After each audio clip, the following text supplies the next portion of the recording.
das meint der also die Dieser? Ja. Das schlägt aber die ganze Zeit. Alter. Ich glaube, wir haben jetzt gerade das Ding. Alter.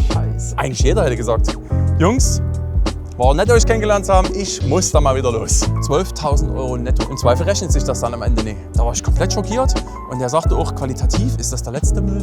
Aber das Dach ist auf jeden Fall jetzt stabiler als das, was vorher war. Was für ein Rad, oder? Wie männlich willst du sein? Oh, Scheiße, passt das überhaupt hier drunter? Das ist der größte Witz. Sport. Nee. Hier, guck mal hier. Da kannst du ja sagen, was du willst, aber auf dem Ding macht das komplett rund jetzt.